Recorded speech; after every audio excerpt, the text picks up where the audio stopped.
Hello, BookTube, and welcome back to the Tiberius Donoghue Book Club. This week we are finishing up our selection for June, that is Bring Up the Bodies by Hilary Mantel. Found this at the Boston Public Library book sale, this UK trade paperback, couldn't resist it.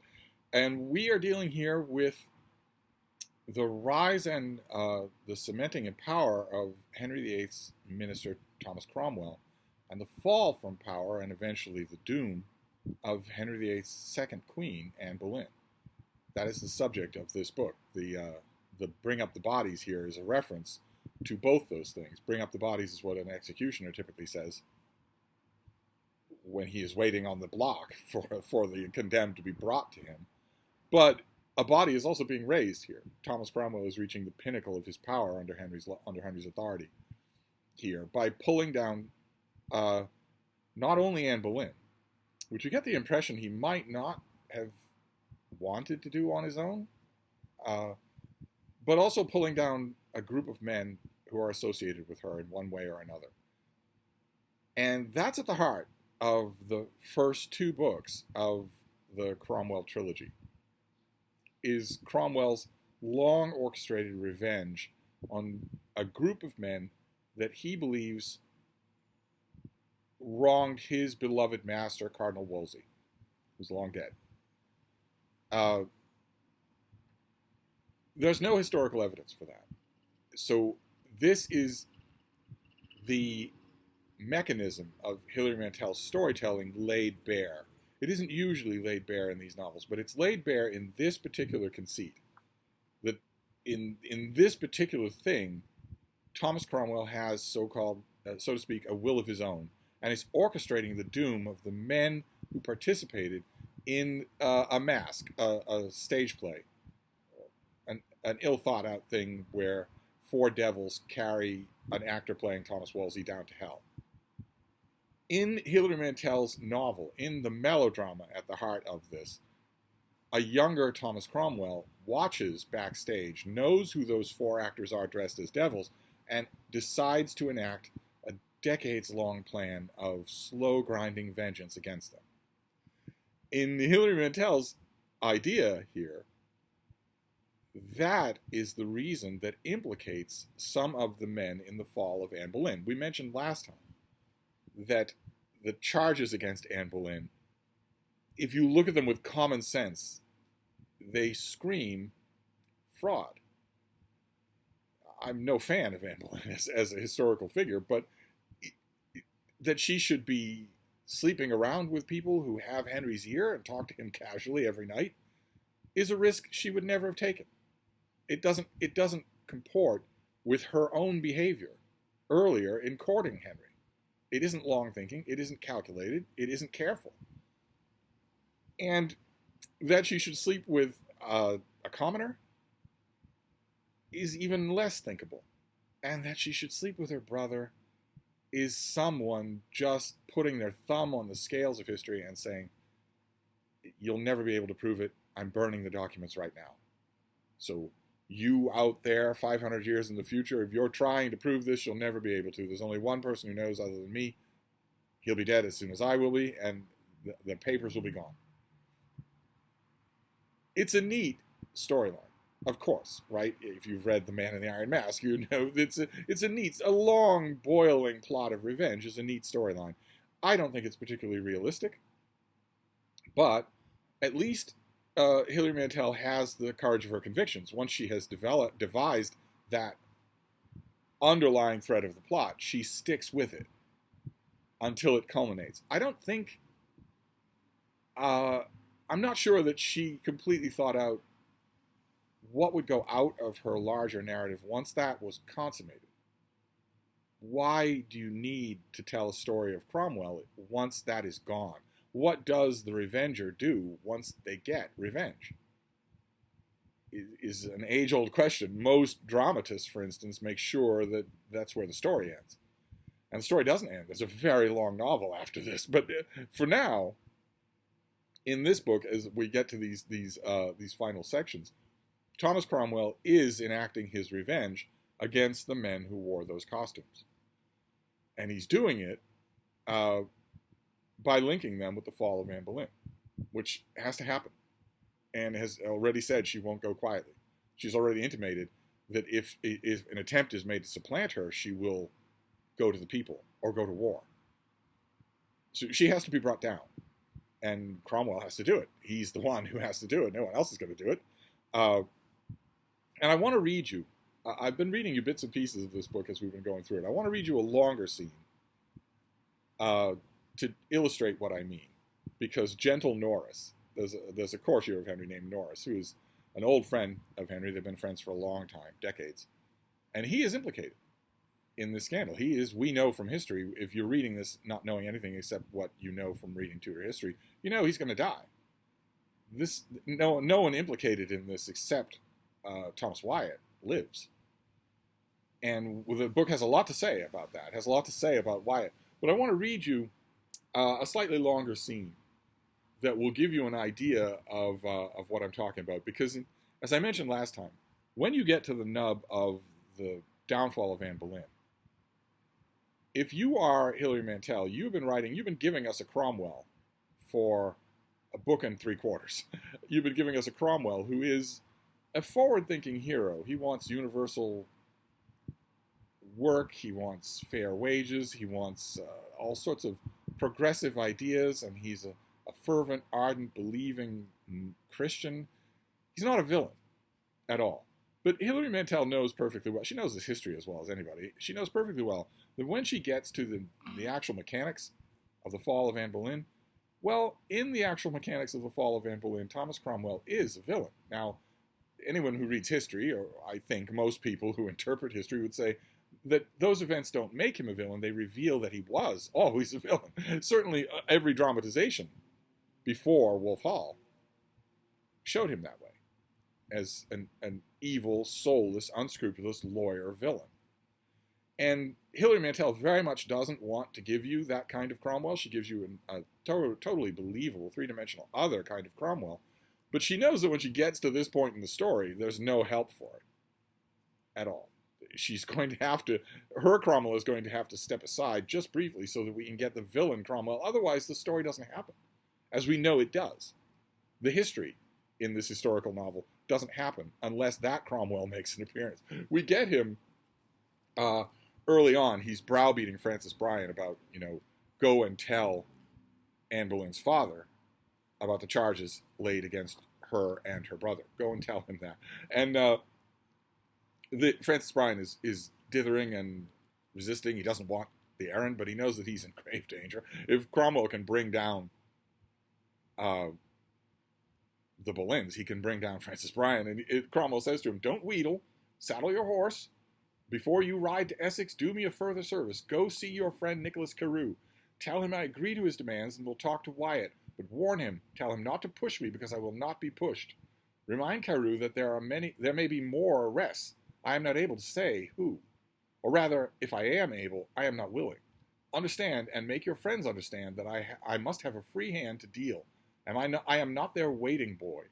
And Bryan says, "Am I free to go?" And Cromwell says, "Free as air," he says blandly. "But what about your supper?" "You can eat mine," Francis says. That blandly is the way Cromwell is typically portrayed in Tudor historical fiction, as a bland-faced villain, a bully, someone who is willing to threaten people with their lives if they don't can do what he says. A fascist thug, in other words. But the nub of the story, the place where this mechanic is revealed, is in a long interview that Cromwell has with Norris. And I want to read you a slightly longer than usual chunk of that to give you a sense of what it means. Also because it's so good. It's so enjoyable. Because Norris is trying to defend him. He's in a room with Cromwell now. No one else is around. But he knows, he can see the way the wind is blowing. He knows this is a genuine danger to his life. Ask yourself, Norris says, how likely is it that I should so forget my honor as to betray the king who has been so good to me and to place in such terrible danger a lady I revere? My family has served the King of England time out of mind. My great-grandfather served King Henry VI, that saintly man, God rest his soul. My grandfather served King Edward, and would have served his son if he had lived to reign. And after he was driven out of the realm by the scorpion Richard Plantagenet, he served Henry Tudor in exile, and served him still when he was crowned king. I have been at the side of Henry since I was a boy. I love him like a brother. Do you have a brother, Cromwell? None living. He looks at Norris, exasperated. He seems to think that with eloquence, with sincerity, with frankness, he can change what is happening. The whole court has seen him slobbering over the Queen. How could he expect to go shopping with his eyes and finger the goods, no doubt, and not have an account to settle at the end of it? The whole court has not seen that. But anyway, he gets up and he walks away. He turns. He shakes his head. He sighs. The he here is Cromwell. I'm hoping that by this point in 2 books of this, you're all accustomed to that. It's amazing how many seasoned readers were just thrown into pearl-clutching tizzies over the fact that Mantell refers to Cromwell in the second person, or the third person, rather, instead of just inhabiting him. There are all sorts of really good narrative reasons for it. For God's sake, Harry Norris, have I to write it on the wall for you? The king must be rid of her. She cannot give him his son, and he is out of love with her. He loves another lady, and he cannot come at her unless Anne is removed. Now, is that simple enough for your simple tastes?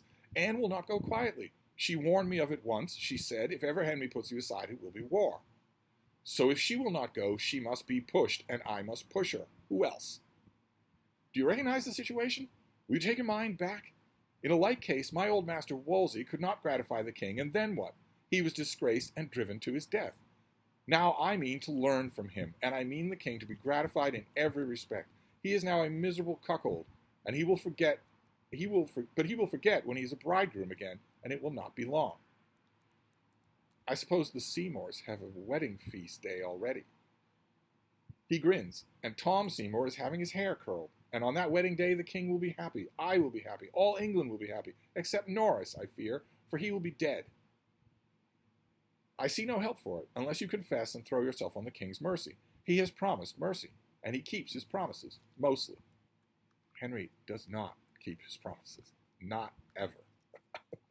I rode with him from Greenwich, Norris says, away from the tournament, all that long ride. Every stride he badgered me. What have you done? Confess. I will tell you what I told him. I am an innocent man. And what is worse, and now he is losing his composure, he is irate. What is worse is that you and he both know it. Tell me this, why is it me? Why not Wyatt? Everyone suspects him with Anne, and has he ever directly denied it? Wyatt knew her before. He knew her in Kent. He knew her from her girlhood. And so what of it? He knew her when she was a simple maid. What if he did meddle with her? It may be shameful, but it is no treason. It is not like meddling with the king's wife, the Queen of England. I am not ashamed of any dealings I have had with Anne. Are you ashamed of your thoughts about her, perhaps? You told Fitzwilliam as much. Did I? Norris says bleakly. Is that what he took away from what I said to him? That I was ashamed? And if I am, Cromwell, even if I am, you cannot make my thoughts a crime. He holds out his palms. If thoughts are intentions, and if intentions are malign, if you did not have her lawfully, and you say you did not, did you intend to have her lawfully after the king's death? It is getting on 6 years since your wife died. Why have you not married again? Why haven't you? He nods. A good question. I ask myself. But I have not promised myself to a young woman and then broken my promise, as you have. Mary Shelton has lost her honor to you. Norris laughs. To me. To the king, rather. But the king was not in a position to marry her, and you were. And she had your pledge, and yet you dallied. Did you think the king would die so you could marry Anne? Or did you expect her to dishonor her marriage vows during the king's life and become your concubine? It is one or the other. If I say either, you will damn me. You will damn me if I say nothing at all, taking my silence for agreement. Francis Weston thinks you are guilty. That Weston thinks anything is news to me. Why would he? Norris breaks off. What? Is he here? In the tower? He is in ward. Norris shakes his head. He is a boy. How can you do this to his people? I admit he is a careless, headstrong boy. He is known to be no favorite of mine. It is known that we have cut across each other. Ah, rivals in love. He puts his hand to his heart. See? That's the villain, Cromwell. He's taunting this guy. He's trying to make him angry enough to confess something. By no means. Ah, Harry is ruffled now. He is flushing darkly. He is trembling with rage and fear. And what do you think to Brother George? He asks him. You may have been surprised to encounter rivalry from that quarter. I hope you were surprised, though the morals of you gentlemen astonish me. You do not trap me that way. Any man you name, I will say nothing against him and nothing for him. I have no opinion on George Boleyn. What? No opinion of incest? If you take so quietly without objection, I am forced to conjecture there may be truth in it. And if I were to say I think there might be guilt in that case, you would say to me, why, Norris, incest? How can you believe such an abomination? It is a ploy to lead me away from your own guilt? He looks at Norris with admiration.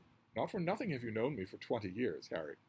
Oh, I have studied you, Norris says, as I studied your master Wolsey before you. That was a politic in you, such a great servant of the state, and such a great traitor at the end. I must take your mind back. I do not ask you to remember the manifold favors you received at the cardinal's hands. I only ask you to recall an entertainment. A certain interlude played at court. It was a play in which the late cardinal was set upon by demons and carried down to hell. He sees Norris's eyes move as the scene rises before him, the firelight, the heat, the baying spectators, himself and Boleyn grasping the victim's hands, Brereton and Weston laying hold of him by his feet. The four of them tossing the scarlet figure, tumbling him and kicking him, four men who for a joke turned the cardinal into a beast, who took away his wit, his kindness, and his grace, and made him a howling animal, groveling on the boards and scrabbling with his paws. See how she imbues the text with spitting indignation. She fills the wording, even of the narration. This isn't Cromwell, this is the narration. She fills the wording of the narration with anger. It was not truly the cardinal, of course. It was the jester Sexton in his scarlet robe. But the audience catcalled as if it had been real. They yelled and shook their fists. They swore and mocked. Behind a screen, the four devils pulled off their masks and their hairy jerkins, cursing and laughing. They saw Thomas Cromwell, leaning against the paneling, silent, wrapped in a robe of mourning black. Now Norris gapes at him. Is that why? It was a play. It was an entertainment, as you said yourself. The cardinal was dead. He could not know. And while he was alive, was I not good to him in his trouble? Did I not, when he was exiled from court, ride after him and come to him at Putney Heath with a token from the king's own hand? He nods. I concede that others behaved worse, but you see, none of you behaved like Christians. You behaved like savages instead, falling on his estates and possessions. He sees no need to continue. The indignation on Norris's face is replaced by a look of blank terror. At least, he thinks, the fellow has the wit to see what this is about. Not 1 year's grudge or 2, but a fat extract from the Book of Grief, kept since the cardinal came down. He says, life pays you out, Norris, don't you find? And, he adds gently, it is not all about the cardinal either. I would not want you to think I am without motives of my own. And that's the scene that I wanted to tell you, because that is the scene where Mantell is not only revealing the mechanics of her revenge plot, but having Cromwell reveal them to one of his victims. And I like the fact that even in the midst of her clear joy at the revelation of this plot thread, Mantell is still at least aware that she's gilding the lily of history. This sort of thing doesn't really happen. This sort of thing certainly didn't happen here. Otherwise, why would innocent little know-nothing Mark Smeaton be involved? And he is involved. He dies with the rest of them. And she has Cromwell say it. She says he needs guilty men, so he has found men who are guilty, though perhaps not guilty as charged. That is absolutely the case here. He's found men who are guilty, but they're doomed anyway. He has Henry's ear, and he knows what Henry wants, and Henry has basically told him, if not in words, we'll never have those conversations. If not in writing, there's certainly no documents. Then in gestures, in implications, Henry has made it clear, I want this thing. I want this woman out of the way so that I can pursue this woman. And I don't care what the casualties are. Do whatever you have to clear that path, even though Henry himself will later regret it. And that is the real Cromwell. The real Cromwell was willing to do those sorts of things, and he was willing to be the bland, insinuating, evil villain of the piece that we get in that exchange. Mantell actually writes it. She writes of the process here. He once thought, this is Cromwell thinking, he once thought it himself, that he might die of grief for his wife, his daughters, his sisters, his father, and master the cardinal. But the pulse, obdurate, keeps its rhythm. You think you cannot keep breathing, but your rib cage has other ideas, rising and falling, emitting sighs. You must thrive in spite of yourself, and so that you do it, God takes out your heart of flesh and gives you a heart of stone.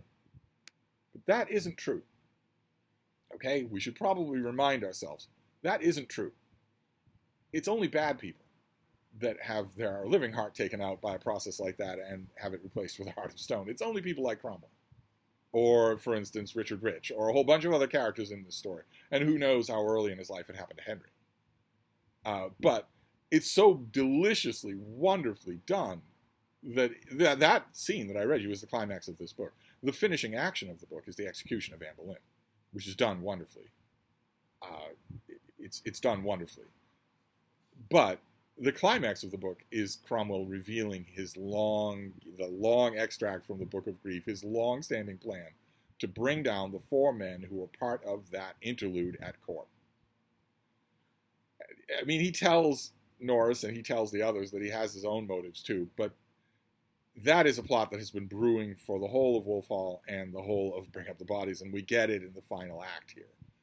I don't know how much it convinces you, but the rest of the stuff in here is so good that I didn't mind at all. Not the first time through, not the second time through, and not now. And that's going to finish our book for June. That is the June Steve Tiberius Donoghue Book Club. I have dropped the ball on announcing the next book.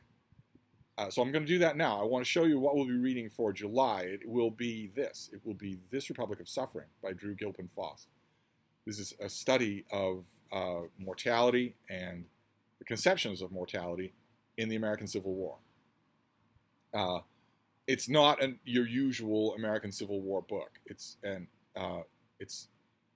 contains some of the usual mechanics of that, but it's very much a meditation rather than a history. I want it for a couple of reasons. One is because July is the dog days of summer, when it won't just be the middle of the United States, it'll be the whole of the world that will be broiling in unprecedented heat in July. So I thought we wanted a short book. This is just 300 pages long, so you can do 70 pages a week, something like that. A little bit less than that, a little bit more than that. It won't be hard to do. This is extremely good. It's extremely deep, but it's the kind of deep meditation that's so beautifully written that it'll suck you right in. It'll pull you right along. That was one of the reasons that I wanted to go a little easy on page count, and also I wanted to dovetail with BookTube at War, an inaugural BookTube event in July where a bunch of booktubers are reading war stuff, fiction, nonfiction. This is sort of in the borderland between. This is a kind of ideological meditation as much as it is in equal parts to history. It's a remarkable book. If you haven't read it, then I'm offering you an earnest invitation for July for the STD Book Club to read it. You won't have read any Civil War book like it. And those of you who have already read it, I would love for you to reread it, give me your thoughts, give me all of your reflections on it. I haven't reread this in a long time, so it's going to be a lot of fun for me, and that's going to be our July pick, is This Republic of Suffering, Drew Gilpin Faust. So let me know. I mean, we don't have much time to find a copy. Your library will have a copy of this book. If you're in America, your library will have a copy of it. And it had a very good print run and an ecstatic reception by the U.S. critical press. So there are used copies out there. And of course, if you want me to find you a copy, just let me know. Just send me an email. But anyway, we're wrapping up for June for the Steve Tiberius Donoghue Book Club. Now, the only thing left for this series is the third book, The Mirror and the Light, which we will certainly do. But I'm thinking not this summer. We'll give it a rest from Cromwell for a while and come back to it later. So I'll let you know. Hopefully more timely a fashion than I did the July pick. But that's what we'll be doing for July. War. The American Civil War. So I hope to see all of you there, and I'll wrap this up for now. Thank you.